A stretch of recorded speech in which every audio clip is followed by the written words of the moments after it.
saddex wiil buu joogay markii isniintii saddexaad baa ugu bilatay yaa usoo gashay magaalada Jigjiga marka muddo dhowr iyo 20 beri buu joogay saddex wiil buu joogay isniintii hadda inoo dambeysay ku saddexayd buu bal nooga waran geeridiisan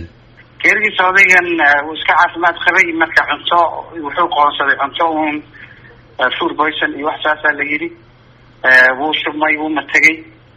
marka wuu qandalay wuu iska raacay bay bilaabatay hawshaasi wuu soo daciifay labadii maalmood masaad oo jilicsanaa marka ilaa xalay buu maartay aad isu bedelay marka waxaa la islahaa intii la geeyo meesha deegaanka VID intii la geeyo dhakhaatiir loogu yeero lagu xidho muxuu ahaayey qalabka neefsiga iyo wax xoojina marka nin dhakhtar la joogay saako dhan waan la joognay madaxdii baan u sheegnay oo u yimaadeen marka waxay ahayd bal maanta hadda intensive care badan la siiyay ahayd gargaar dheeraada gargaar xoogan la siiyay ee ahayd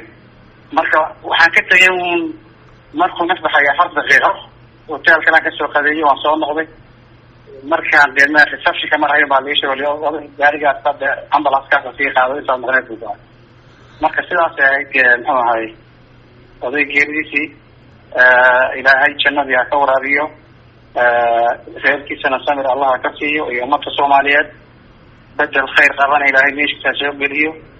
شعب الصومال سمري من الله كسيو من وين التاريخ ده صومالي كيس كافة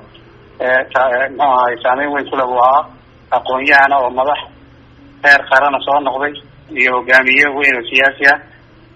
أقوياء شعب على وين وحكي صار بلي متبادل إنه كنت سنة كل شيء ريبها فجارة سياسة يا أخوان الصومالي ده مركان وين قدر الله أيوة waa gartay bal waxaad wax yar nooga sheekaysaa markaad is aragteen oo Jigjiga ku yimid maalmihii la soo dhaafay iyo maxaan ku yiraahdaa ujeedada safarkiisa iyo waxa is weydaarsateen ana ku afar bari joogay baan ya gudoomiyaha dibadda looga soo sheegay yaan maqalay inuu joogo dibadda looga soo sheegay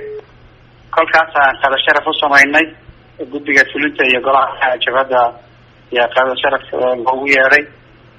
وحاول بقشة بود أو إنه صار كديجان كيدت بدن بنا هاي ديجان ك أو سجى حاجة توصل على باتشوجا